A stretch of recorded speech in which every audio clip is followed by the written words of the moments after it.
दोस्तों, आशा करते हैं कि आपका पढ़ाई बहुत अच्छा से चल रहा होगा। दोस्तों, आज का क्लास है हम लोग का प्रश्नावली 1.2 और 1.2 को ये जितने सारे प्रश्न हैं इन सभी को बारी बारी से हल करने वाले हैं। तो चलिए बिना देर किए वीडियो को स्टार्ट करते हैं। दोस्तों, क्या लिखा है? सबसे पहला प्रश्न, करें कि निम्नलिखित संख्याओं को अभाज्य गुणनखंडों के गुणनफल के रूप में व्यक्त कीजिए। तो इनको क्या करना है? अभाज्य गुणनखंडों के गुणनफल के रूप में व्यक्त करना है। तो चलिए इन सवालों को हम हल करते हैं। सबसे पहले दोस्तों, जो पहला का क्वेश्चन है 140, इसी तरह 5 को प्रश्न दिया गया है जो हम यहाँ पे लिख लिए हैं। तो चलिए इनको बारी बारी से हल करते हैं। सबसे पहले इसको क्या करेंगे? हल लिखेंगे। 140 को हम फैक्टर करेंगे। तो 140 को जब आप फैक्टर कीजिएगा 2 से, तो ये कटेगा 70 बार में। देन फिर 2 से ले जाइएगा तो 35 बार में कटेगा। और इस बार आप सीधे 3 से ले जाएगा तो नहीं जाएगा, तो 5 से जाएगा तो 5 साते 35 हो जाएगा। यानी फिर 7 से जाएगा तो एक बार में हो जाएगा। यानी कह सकते 140 का गुणनखंड कितना आया है? तो 2 गुणे 5 है तो 5, गुणे 7 है तो 7, गुणे 1 है तो 1। एक लिख भी सकते हैं और नहीं भी लिख सकते हैं। तो इसको क्या करना है? अभाज्य गुणनखंड के रूप में व्यक्त करना है। तो वो कैसे करते हैं? तो जो 2 है, 2 हाली लिखा है तो 2 के पावर 2 हो जाएगा, गुणे 5 का पावर कुछ भी नहीं, यानी 5 जस का 10, 7 जस का 10। यही आपका क्या हो जाएगा? अभाज्य गुणनखंड हो जाएगा, यानी आंसर हो जाएगा। चलिए हम दूसरे नंबर क्वेश्चंस को भी हल करते हैं। दूसरा नंबर क्वेश्चंस क्या है? 156 है। तो क्या करेंगे? तो यहाँ पे हल लिखते हैं। हल 156 है तो 156 लिखेंगे, उसका फैक्टर करेंगे। 2 से ले जाएंगे तो 2 से ले जाएंगे तो 2 7 14, 2 8 16, 78 बार में कट जाएगा। फिर 2 से ले जाएंगे, 2 3 6, 2 9 18, 39 बार में कट जाएगा। 3 से जा रहा है तो 3 से ले जाइए, 3 से कितना हो जाएगा? तो 13 3 39, 13 बार में जाएगा। अध्ययन 13 से ले जाएंगे तो एक बार में कट जाएगा। तो इसका 156 का गुणनखंड कितना हो जाएगा? 156 का हो जाएगा कितना? 2 गुणे 3 गुणे 13, इतना हो जाएगा। इसको अभाज्य गुणनखंड में कैसे लिखेंगे? तो 2 का पावर 2 लिखेंगे, क्योंकि 2 हाली लिखा है। 3 का कुछ भी नहीं है, 3 जस के 10 और 13 जस के 10। यही आपका क्या हो जाएगा? आंसर हो जाएगा। यानी दूसरा का आंसर ये आपका आंसर हो जाएगा। ये पहला का आंसर था। इसी तरह तीसरा नंबर क्वेश्चंस को भी चलिए हम हल करते हैं। तीसरा नंबर जो क्वेश्चंस है फ्रेंड्स यहाँ पे, तो इसको यहाँ पे हम हल लिखते हैं। और हल लिखने के बाद यहाँ पे जो सवाल दिया है उसको लिख लेते हैं। 38 25 दोस्तों कल से ले जाएंगे तो आप यहाँ पे 3 से ले जाइए तो 3 से जाएगा तो 3 एकम 3, 3 दूना 6, 3 7 21, 6 हो जाएगा। 2 इसमें चला जाएगा तो 3 7 21, 3 5 15, इतना हो जाएगा। देन फिर दोस्तों 3 से जा रहा है तो 3 चौके 12, 3 दूना 6 और 3 5 15 हो जाएगा। तब 5 से जाएगा, 3 से नहीं जाएगा दोस्तों, 5 से जाएगा। तो 5 से ले जाइए तो 8 5 40, 5 25 हो जाएगा दोस्तों। फिर 5 ले जाएगा तो 5 कम 5, 5 कम 5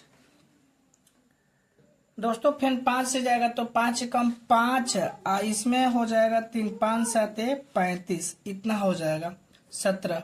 और यहाँ पे 17 बार में जाएगा तो एक बार में, तो यानी इतना का गुणनखंड क्या क्या हो जाएगा? तो हम यहाँ पे लिख देते हैं इसका गुणनखंड। यहाँ पे हो जाएगा आपका 38 25 का गुणनखंड कितना हो जाएगा? तो 3 गुणे 3 गुणे 5 गुणे 5 गुणे 17, गुणे में क्या हो जाएगा? 17, यहाँ पे 17 हो जाएगा। तो यहाँ पे इसका गुणनखंड कैसे होगा लिखेंगे? अभाज्य गुणनखंड 3 के पावर 2 गुणे 5 के पावर 2 गुणे 17 जस के 10। यही आपका क्या हो जाएगा? आंसर हो जाएगा। क्या हो जाएगा? आंसर। तो चलिए हम अगले सवाल को भी हल करते हैं। तो दोस्तों हमारा चौथा नंबर सवाल है 5005 है। 5005, तो इसको हम हल लिखेंगे।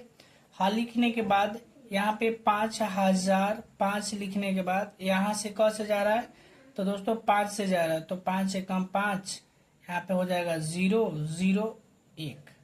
अब कैसे जा रहा है दोस्त, ले जाएंगे तो 1001 आएगा। तो अब फ्रेंड्स आपको अब ले जाना है 7 से, तो 7 से ले जाएंगे तो यहाँ पे हो जाएगा 7 एकम 7, तो 1 3 इसमें चला जाएगा दोस्तों, 33 हो जाएगा। तो 7 के 28 4, और यहाँ पे 28 2 इसमें चला जाएगा तो 7 के 143 हो जाएगा। देन यहाँ पे आपको ले जाना है 11 से, 11 से ले जाएंगे तो 11 एक बार में जाएगा, और यहाँ पे 11 3 इसमें चला जाएगा तो 11 33। अब 13 से ले जाएंगे दोस्त तो एक बार में चला जाएगा।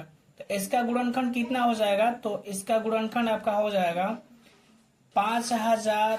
5 का गुणनखंड क्या हो जाएगा, 5 गुणे 7 गुणे 11 गुणे 13।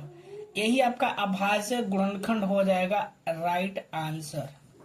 चलिए हम ये 5 नंबर सवाल को भी अच्छे तरीका से हल करते हैं। तो यहाँ पे स्पेस नहीं है तो उस सवाल को हम यहाँ पे नोट कर देते हैं। सवाल कितना दिया है, 5 नंबर दिया है 74 29। इसको हल लिखते हैं सबसे पहले। 74 29 है तो 74 29 कैसे जाएगा दोस्त, तो डायरेक्ट इसको आप ले जाएंगे 17 से। क्या कैसे ले जाएंगे, 17 से 68 68 यानी 4 बार में, तो यहाँ पे 6 बच जाएगा। तो यहाँ पे 6 बच जाएगा तो 17 17 51 17 चौके 68, तो 17 51 बार में जाएगा दोस्तों, और यहाँ पे 51 बार में जाएगा तो ये हो जाएगा आपका 17 7 119, यानी कि ये 7 बार में चला जाएगा। तो 437 को आप क से ले जाएंगे तो यहाँ पे 19 से ले जाइएगा। आप 19 से ले जाएंगे तो यहाँ पे हो जाएगा 19 दूना 38 2 बार में, और यहाँ पे 5 चला जाएगा तो 19 3 57 होता है, यानी 23 बार में कट जाएगा।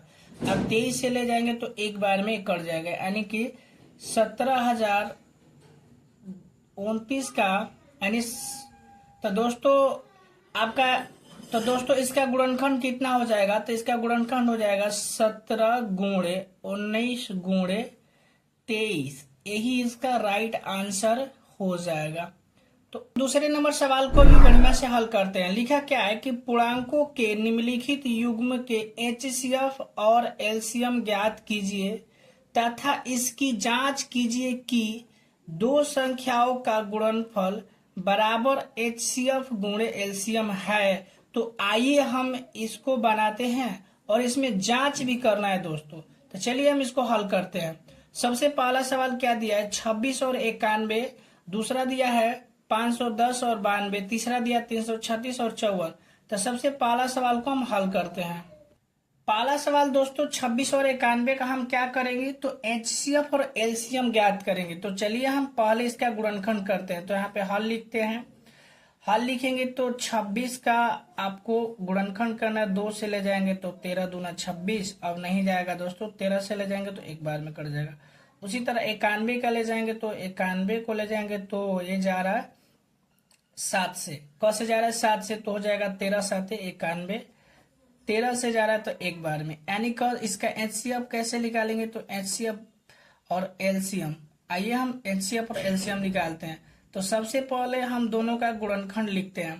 तो देखिए दोनों का गुणनखंड, 26 का गुणनखंड कितना दिया है, तो दिया है 2 गुणे 13, और 91 का गुणनखंड कितना है, तो वो है आपका 7 गुणे 13। अब एक लिख भी सकते हैं और नहीं भी लिख सकते हैं। तो इसमें एचसीएफ क्या होता है, दोनों में जो कॉमन होता है, देख सकते हैं इसमें भी 13 है, इसमें भी 13 है, तो दोनों में 13 13 कॉमन है, तो यही आपका एचसीएफ 13 हो जाएगा। और एलसीएम क्या होता है, तो जो कॉमन है उसको पहले एक बार लिखते हैं 13, और जो कॉमन नहीं है उसको हम गुणा करते हैं। तो ये दोनों कॉमन नहीं है तो इसको हम क्या कर देंगे, गुणा कर देंगे, यानी कि 2 गुणे 7। इन सभी में गुणा कीजिएगा, 13 2 7 में, तो आपका आ जाएगा 182। क्या आ जाएगा दोस्तों, 182 क्या आ जाएगा आपका एलसीएम, और एचसीएफ कितना है 13। तो इसकी जांच करना है कि दोनों संख्याओं का गुणनफल। तो आइए हम जांच करते हैं। सबसे पहले यहाँ पे लिखते हैं जांच। तो जांच में क्या लिखेंगे, तो लिखेंगे दोनों संख्याओं का गुणनफल। दोनों संख्याओं का गुणनफल बराबर क्या होता है, एचसीएफ गुणे एलसीएम। तो दोनों संख्या मतलब पहला संख्या, तो पहला संख्या क्या है 26, तो यहाँ पे लिखेंगे 26 गुणा। दूसरा संख्या क्या है तो 91, तो यहाँ पे लिखेंगे 91 बराबर। HCF, तो HCF आपका कितना है तो 13, तो 13 लिखेंगे। और LCM कितना है तो वो है आपका 182। दोस्तों इन दोनों का गुणनखंड आपका बराबर आना चाहिए, तभी आपका LCM और HCF सही है, अन्यथा क्या है गलत है। तो आइए हम इनका गुणा कर लेते हैं। इन दोनों संख्याओं में गुणा कीजिएगा तो आपका आएगा 2366, और इधर भी गुणा कीजिएगा तो आएगा 2366। यानी ये दोनों आपका क्या है सत्य यानी बराबर है। तो आपका राइट आंसर क्या होता है, HCF हो जाएगा 13 और LCM हो जाएगा 182। यानी आपका आंसर क्या है सत्य है, आप जांच कर लिए हैं। चलिए हम दूसरे नंबर क्वेश्चन को भी हल करते हैं। तो दोस्तों हमारा दूसरा नंबर क्वेश्चन है 500। तो दोस्तों हमारा दूसरा नंबर क्वेश्चन है 510 और 92। तो चलिए हम इसको भी हल करते हैं। तो हम यहाँ पे कॉपी पे नोट कर लिए हैं 510 और 92। तो इसका आप क्या करना है तो आपको गुणनखंड करना है पहले। तो यहाँ पे हल लिखते हैं, तो लिखेंगे हल 510 का आपको गुणनखंड करना है। तो 510, तो यहाँ पे 2 से ले जाएंगे दोस्तों तो हो जाएगा 255। देन आपको 3 से ले जाइएगा तो 3 × 8 = 24, 3 × 5 = 15, 85 हो जाएगा। 5 ले जाएगा तो 5 से हो जाएगा 17, 5 × 85। तो यहाँ पे 17 से जाएगा तो 17 कम 17, यानी 85 का यानी 510 का गुणनखंड कितना हो जाएगा तो 2 × 3 × 5 × 17 × 1 आप लिख भी सकते हैं नहीं भी लिख सकते हैं। उसी तरह आप 92 का भी गुणनखंड निकालिए। तो 92 का निकालिएगा तो 2 से जाएगा तो हो जाएगा 2 चौके 8, 2 छक्के 12, 46। 2 से ले जाएगा तो हो जाएगा 2 दूने 4, 2 3 6 23। देन 2 से ले जाएगा तो 23 से कम 23 ले जाएगा तो 23 से कम 23 हो जाएगा। यानी 92 का गुणनखंड कितना हो जाएगा तो हो जाएगा 2 × 23 इतना हो जाएगा। तो आइए हम इसका HCF पहले निकालते हैं। तो HCF यहाँ पे निकालते लिखते हैं HCF। HCF इनमें पहले कॉमन देखिए क्या होता है। तो यहाँ पे भी 2 कॉमन है और यहाँ पे भी 2 कॉमन है, दोनों में 2 2 कॉमन है और कोई कॉमन है नहीं। तो यहाँ पे HCF आपका क्या हो जाएगा 2 हो जाएगा, क्या हो जाएगा 2। और LCM की बात करें, LCM तब पहले जो कॉमन है उसको लिखिए। तो 2 इसमें दोनों में कॉमन है तो दोनों 2 के बदले एगो 2 गुणे, उसके बाकी सब गुणा में लिख दीजिए। 3 17 जितना है तो उतना गुणा लिखिए। तो यहाँ पे 3 5 17 गुणे नीचे वाला 2 × 23 इतना में आप गुणा कीजिएगा तो जितना आएगा वही आपका क्या होगा LCM हो जाएगा। तो आइए हम गुणा करते हैं। तो यही आपका क्या हो जाएगा LCM हो जाएगा। तो आइए इसका हम जांच भी कर लेते हैं। तो यहाँ पे जांच करते हैं। तो यहाँ पे लिखते हैं फल, यहाँ पे लिखेंगे 2 यानी दोनों संख्याओं का गुणनफल, तो बराबर क्या होता है HCF × LCM। तो 2 संख्या कौन कौन था तो एक था 510 × 92, उसके बाद HCF था 2 गुणे और आपका LCM था 23 4 60, यही आपका LCM था। तो इसमें क्या करना है गुणा करना है, दोनों आपको बराबर आना चाहिए। तो आइए हम गुणा कर देते हैं। दोस्तों जब आप इसमें गुणा कीजिएगा तो आपका आएगा 46 920 बराबर, इसमें भी गुणा कीजिएगा तो आएगा 46 920, यदि दोनों का गुणा समान है तो ये आपका क्या हो जाएगा जांच हो जाएगा। तो आई होप कि यह भी आपको समझ में आया है। तो चलिए हम तीसरे नंबर क्वेश्चन को भी हल करते हैं।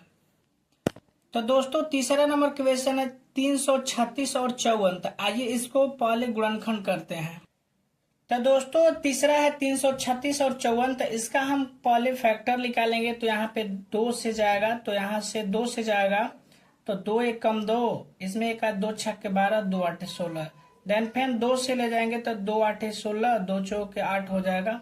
देन फिर 2 से ले जाएंगे तो यहाँ पे 2 चौके 8, 2 दूनी 4 हो जाएगा। 2 से जाएगा फिर तो हो जाएगा आपका 21। 3 से जाएगा तो 3 7 21 और 7 ले जाएगा तो 1, यानी कि इसका गुणनखंड कितना हो जाएगा 336 का गुणनखंड आपका हो गया 2 × 2 × 2 × 2, 4 को 2 है दोस्तों, उसके बाद 3 है, उसके बाद 7 है, उसके बाद 1 है। तो ये आपका क्या हो जाएगा, गुणनखंड हो जाएगा। इसी तरह 54 का भी निकालेंगे तो 2 से जाएगा तो 27 दूना 54, 3 से जाएगा 3 नवा 27, 3 से जाएगा तीतरी का 9, देन फिर 3 से जाएगा तो 3 1 हो जाएगा। इसी तरह तो 54 का फैक्टर कितना हो जाएगा, तो 2 गुणे 3 गुणे 3 गुणे 3 गुणे 1, तो 1 लिख भी सकते हैं आप, नहीं भी लिख सकते हैं। तो आइए इसका HCF निकालते हैं सबसे पहले, और उसके बाद LCM। तो HCF क्या होगा, दोनों में जो कॉमन है, देखिए यहाँ पे 2 है तो इसमें भी एगो 2 है, तो कॉमन है दोनों में, तो 2 गो 2 के बदले एगो 2 HCF गुणे। उसके बाद और देखिए कोई मिल रहा है तो यहाँ पे भी 3 मिल रहा है, कोई भी 3, यहाँ पे भी 3 है तो कोई भी 3 ले सकते हैं, ये वाला भी ले सकते हैं, तो यहाँ पे 3 लिखेंगे गुणे। 1 मिल रहा है तो 1 लिख सकते हैं, लिखिए या मत लिखिए। तो इसका करेंगे तो क्या आ जाएगा, 6, यानी आपका HCF बराबर 6 आ जाएगा। तो आइए अब LCM निकालते हैं। तो LCM क्या करेंगे, तो जो कॉमन है पहले उसको एक बार लिख लीजिए, 2 है तो इसको एक बार लिखेंगे, 3 कॉमन है तो इसको भी 3 एक बार लिखेंगे गुणे। उसके बाद बाकी सब जो है उसको लिख दीजिए। इधर 3 गो 2 है, वो 7 है, तो यहाँ पे 3 गो 2 गुणे में 3 गो 2 गुणे 7। उसके बाद इधर देखिए 2 गो 3 है तो लिखेंगे 2 गो 3, और इन सभी में गुणा कर देंगे, जितना आएगा तो आपका क्या हो जाएगा, LCM हो जाएगा। तो आइए हम गुणा करते हैं। तो दोस्तों इन सभी में जब आप गुणा कीजिएगा तो आएगा 3024, कितना आएगा 3024, ये आपका LCM हो जाएगा। तो चलिए हम इसका जांच भी कर लेते हैं। तो जांच कैसे करेंगे, लिखेंगे जांच बराबर क्या होता है, तो पहले यहाँ पे लिखेंगे जांच, तो लिखेंगे दोनों संख्याओं, दोनों या दो संख्याओं भी लिख सकते हैं, दोनों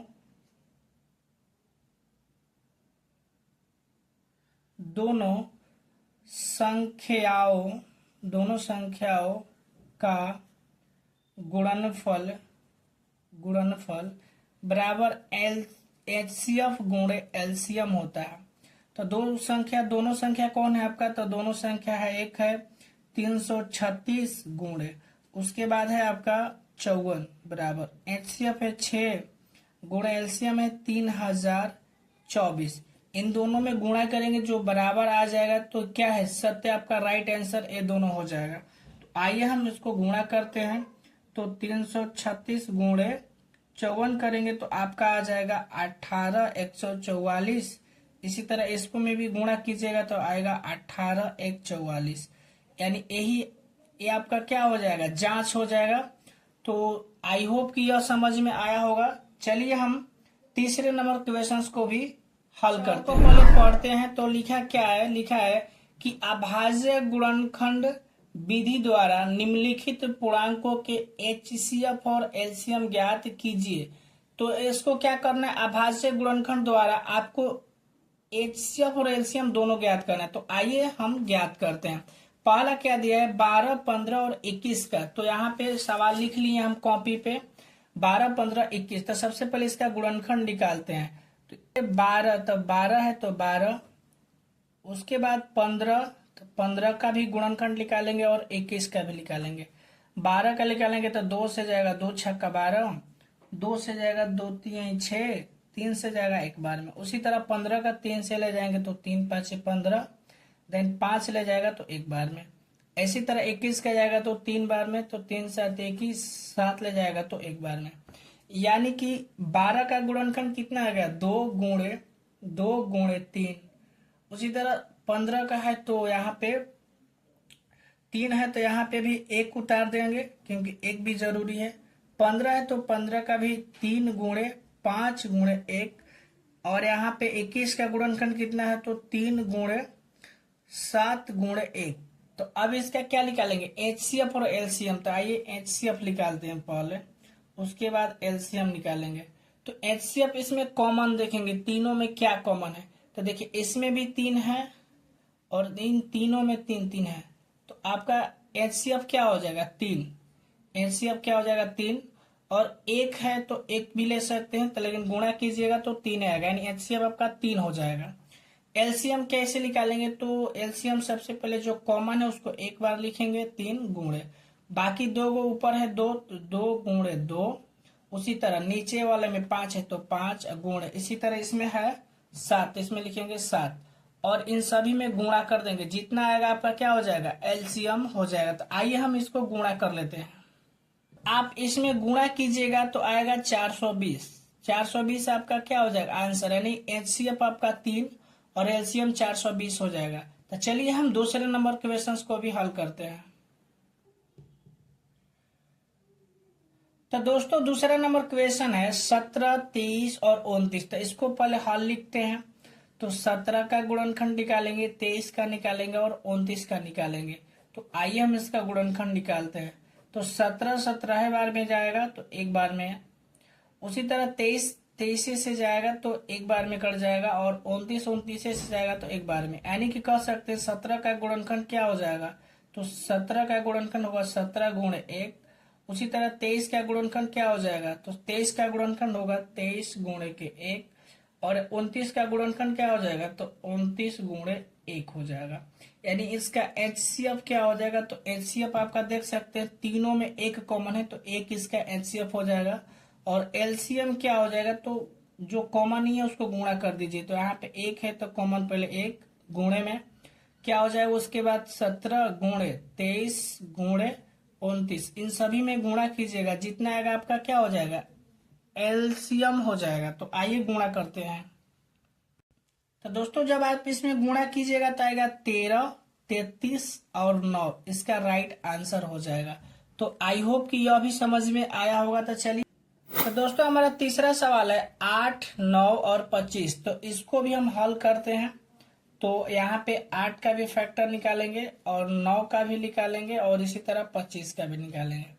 8 का 2 से जाएगा तो 2 चौके 8, देन फिर 2 से जाएगा तो हो जाएगा 2 दूनी 4, 2 से जाएगा तो 2 एकम 2, इसी तरह 3 से जाएगा 9 तो 3 के 9, 3 से जाएगा तो 3 एकम 3, 5 25 है तो 5 से ले जाएगा 5 चाहे 25, 5 ले जाएगा 5 एकम 5, यानी कि 8 का गुणनखंड क्या हो जाएगा, 2 गुणे 2 गुणे 2 गुणे 1। उसी तरह 9 का 3 गुणे 3 गुणे 1 हो जाएगा। 25 का आपका हो जाएगा 5 गुणे 5 गुणे 1। तो इतना हो जाएगा। तो आइए हम एचसीएफ निकालते हैं। सबसे पहले एचसीएफ क्या हो जाएगा आपका, तो आपका एचसीएफ हो जाएगा, इनमें क्या कॉमन है देखिए, तो इनमें आपको कुछ भी कॉमन नहीं आ रहा है, तो इसमें आपका एक कॉमन आ रहा है, बाकी कोई कॉमन नहीं आ रहा है। तो एक इसमें भी है, इसमें भी है, इसमें, तो यानी एक इसका एचसीएफ हो जाएगा। तो एलसीएम क्या होगा, तो एलसीएम कैसे निकालेंगे, तो सभी को गुणा कर दीजिए। ये तीनों है तो इन तीनों 2 के बदले आप 8 लिख लीजिए और 2 को 3 के बदले आप 9 लिख लीजिए, आप 2 को 5 के बदले आप 25 लिख दीजिए। इनमें गुणा कीजिएगा, जितना आएगा आपका राइट आंसर हो जाएगा। तो आइए इसको गुणा करते हैं। तो दोस्तों आप इसमें गुणा कीजिएगा तो आपका पूरा पूरा आएगा 1800, यानी एचसीएफ 1 हो जाएगा, एलसीएम हो जाएगा 1800। दोस्तों यही आपका क्या हो जाएगा, आंसर हो जाएगा। क्या हो जाएगा, आंसर। तो चलिए हम चौथे नंबर सवाल को भी हल करते हैं। तो आइए दोस्तों हम चौथे नंबर सवाल को भी पढ़ते हैं। चौथा नंबर सवाल क्या कह रहा है कि एचसीएफ दिया है कोष्ट में 306, 657 बराबर 9 दिया है। एलसीएम दिया है आपका कितना, 306, 607। तो ज्ञात क्या करना है, तो आपको एलसीएम यहाँ पे ज्ञात करना है। यहाँ पे क्या आना चाहिए, आपका एलसीएम आना चाहिए। तो आइए हम इसको सवाल को बहुत ही बढ़िया से हल करते हैं। सबसे पहले जो सवाल दिया है दोस्तों, तो एचसीएफ इतना इतना बराबर में 9 दिया है और एलसीएम आपसे यहाँ पे पूछ रहा है। तो क्या करेंगे, तो जो यहाँ पे जो बड़ा होता है तो यहाँ पे हम इसको, तो दोस्तों क्या करेंगे, इसको हम ए मानेंगे और इस संख्या को बी मानेंगे। तो ए बी मान लिए। तो यहाँ पे एक सूत्र होता है, तो आइए सूत्र से सबसे पहले चलते हैं। तो सूत्र क्या होता है, तो एलसीएम बराबर सूत्र होता है ए गुणे बी बाटा में होता है एचसीएफ। क्या होता है, एचसीएफ। एलसीएम बराबर सूत्र क्या होता है, ए गुणे बी बाटा में एचसीएफ। तो ए का मान है आपका 306 गुणे बी का मान कितना है, तो वो है आपका 657 और एचसीएफ यानी कि एचसीएफ कितना है, तो आपका एचसीएफ है 9, तो 9 से कटाएंगे 657 तक कट जाएगा, 9 7 63, और यहाँ पे 2 चला जाएगा, 9 3 27, तो 3 बार में। यानी कि आपको क्या करना है, 306 में 73 से गुणा कर देना है, जो आपका आएगा वो आपका आंसर हो जाएगा। तो आइए हम इसमें गुणा करते हैं। तो आप फ्रेंड्स इसमें गुणा कीजिएगा तो आपका आएगा 22, 33 और 8, यही आपका क्या हो जाएगा, राइट आंसर हो जाएगा। तो आई होप कि यह भी सवाल, चौथा नंबर सवाल आपको समझ में आया होगा। चलिए हम 5वें नंबर सवाल को भी समझते हैं। तो आइए दोस्तों हम 5वें नंबर सवाल को भी पढ़ते हैं। क्या लिखा है कि जांच कीजिए कि क्या किसी प्राकृत संख्या n के लिए संख्या 6 के पावर n अंक 0 पर समाप्त हो सकती है। तो इसका आंसर होगा दोस्तों नहीं, इसका आंसर क्या होगा, तो नहीं हो सकती है। अब क्यों नहीं हो सकती, आइए हम समझते हैं। कह क्या रहा है कि कोई भी संख्या जो यहाँ पे दिया है 6 के पावर n दिया है, तो क्या 6 के पावर कोई संख्या रहेगा तो क्या वो 0 पे समाप्त हो सकता है, तो इसका आंसर होगा दोस्तों नहीं। क्यों, आइए समझते हैं। तो यहाँ पे हम लिखे हैं नहीं, क्योंकि कोई भी संख्या का घात 2 और 5 के रूप में होना चाहिए। तो क्यों, जैसे 6 का पावर यहाँ पे n दिया है, 6 का पावर क्या दिया, n, तो मान लीजिए हम 6 के जस के जस और n के जगह हम कोई संख्या ले रहे हैं, जैसे 1 ले रहे हैं, n के जगह 1 ले रहे हैं, फिर भी क्या आ जाएगा, 6 आ जाएगा। उसी तरह अगर मान लीजिए 6 के पावर n दिया है और 6 इस बार हम n के जगह 2 लेते हैं, तो 6 के 36, देखिए तो क्या ये 0 पे समाप्त हो रहा है, यहाँ पे 0 पे समाप्त हो रहा है, नहीं हो रहा है, इसीलिए क्या होगा, नहीं होगा। लेकिन मान लीजिए अगर हम 10 लेते हैं, 10 के पावर 1 लेंगे, फिर भी इसका आंसर 10 आएगा, तो क्या ये 0 पे समाप्त हो रहा है ना, तो एक क्यों, क्योंकि ये 2 और 5 के फॉर्म में आ जाएगा, इसका गुणनखंड कीजिएगा। तो उसी तरह आप किसी और संख्या का गुणनखंड कर सकते हैं। तो आई होप कि यह समझ में आया होगा। चलिए हम 6वें नंबर सवाल को भी हल करते हैं। तो आइए दोस्तों हम 6 नंबर सवाल को भी हल करते हैं। क्या लिखा है कि व्याख्या कीजिए कि 7 गुणे 11 गुणे 13 प्लस 13 और 6, अरे हाला पटक दम की मर्जी बसंत आगा सना, तो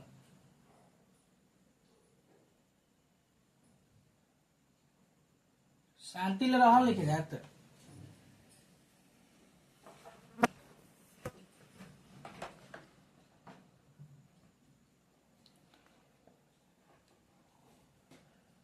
तो आइए दोस्तों हम 6 नंबर सवाल को भी हल करते हैं। क्या लिखा है कि व्याख्या कीजिए कि 7 गुणे 11 गुणे 13 प्लस 13 और 7 गुणे 6 गुणे 5 गुणे 4 गुणे 3 गुणे 2 गुणे 1 प्लस 5 भाज्य संख्या क्यों है।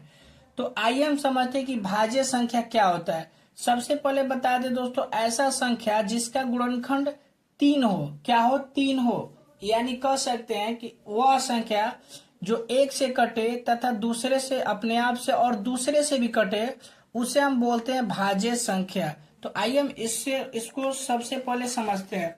यहाँ पे हम सवाल लिख दिए हैं, तो यहाँ पे हल लिखते हैं। इसको बनाएंगे कैसे, तो आपको बताना है कि ये भाज्य संख्या है कि नहीं। तो यहाँ पे 13 का कॉमन है, तो 13 का कॉमन निकालेंगे, यहाँ पे बचेगा क्या, 7 गुणे 11 प्लस के 1 बचेगा, तो यहाँ पे हो जाएगा 13 गुणे 11 77 हो जाएगा, और 77 और यहाँ पे हो जाएगा प्लस के 1, तो 13 गुणे 77 एक 78 हो जाएगा। तो दोस्तों 77 एक 78, और आप इसमें 1 से गुणा कीजिएगा तो क्या इसमें कोई प्रभाव पड़ेगा, नहीं। तो ये कौन से संख्या हो जाएगा, तो ये भाज्य संख्या हो जाएगा, क्योंकि इसका गुणनखंड, कोई भी संख्या का गुणनखंड 3 हो या 3 गुणनखंड वाली संख्या को हम बोलते हैं भाज्य संख्या। उसी तरह इसमें भी देखिएगा, तो ये इसमें 5 का कॉमन है, यहाँ पे भी 5 है, यहाँ पे, तो 5 का कॉमन निकाल लीजिए, बचेगा क्या, 7 गुणे 6 गुणे 4 गुणे 3 गुणे 2 गुणे 1 प्लस के 1 हो जाएगा। इनमें हो जाएगा 5 गुणे, इन सभी में आप गुणा कीजिएगा तो कितना आएगा, आइए हम गुणा कर देते हैं पहले। इन सभी में दोस्तों गुणा कीजिएगा यहां से इतना में, तो आपका आएगा आपका 1008 प्लस में क्या दिया है, इधर 1 है तो 1, यानी कि गुणे 5 गुणे, इसमें आप गुणा कीजिएगा तो जोड़िएगा तो कितना आएगा, 1009 हो जाएगा। और इसमें आप 1 से गुणा कर दीजिएगा तो एक कौन संख्या बन जाएगा दोस्तों, ये हो जाएगा भाज्य संख्या। क्यों, क्योंकि इसका भी गुणनखंड 3 है। तो आई होप कि यह समझ में आया होगा। चलिए हम 7वें नंबर क्वेश्चन को भी समझते हैं।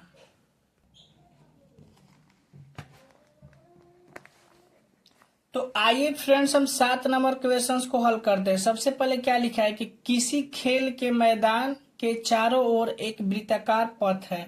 इस मैदान का एक चक्कर लगाने में सोनिया को 18 मिनट लगते हैं, जबकि इसी मैदान का एक चक्कर लगाने में रवि को 12 मिनट लगते हैं। मान लीजिए वे दोनों एक ही स्थान और एक ही समय पर चलना प्रारंभ करके एक ही दिशा में चलते हैं। कितने समय बाद वे पुनः प्रारंभिक स्थान पर मिलेंगे। दोस्तों यहाँ पे समझते हैं सवाल को, यहाँ पे नोट कर लिया हम 7 नंबर क्वेश्चन को। मान लीजिए कि एक मैदान है, यहाँ पे इस तरह से एक मैदान है और एक सोनी है, एक रवि, एक ही स्थान पे सोनी और एक है रवि। ये दौड़ना चालू करते हैं तो ये पूरे चक्कर लगाते हैं। सोनी लगाती है 18 मिनट में और ये रवि लगाते हैं 12 मिनट में राउंड। तो अगर वो एक ही समय में एक ही जगह से राउंड लगाएं तो पुनः इसी बिंदु पर कितने समय में आके मिलेंगे। तो इसी को हमको क्या करना है, HCF नहीं तो इसी सवाल को हमको हल करना है। तो इन दोनों का आपको LCM निकाल देना है तो आंसर आ जाएगा। तो आइए हम इसका LCM निकालते हैं। तो 2 से ले जाएंगे तो 2 9 18 कोमा 2 6 12, 3 से जाएगा तो तितरी के नाव 3 दूना 6, अब नहीं जाएगा दोस्तों। तो यहाँ पे क्या हो जाएगा, तो 2 गुणे 3 गुणे 3 गुणे 2, 3 दूना 6, 6 18, 18 दूना 36। तो दोस्तों वो 36 मिनट पुनः उसी स्थान पे मिल जाएंगे जहां से वो दौड़ना प्रारंभ किए थे। इसका राइट आंसर क्या हो जाएगा, 36 हो जाएगा। तो आई होप कि यह वीडियो आपको अच्छा लगा है। प्लीज अगर अच्छा लगा है तो मेरे चैनल को सब्सक्राइब कीजिए और अपने दोस्तों के साथ शेयर कीजिए। तो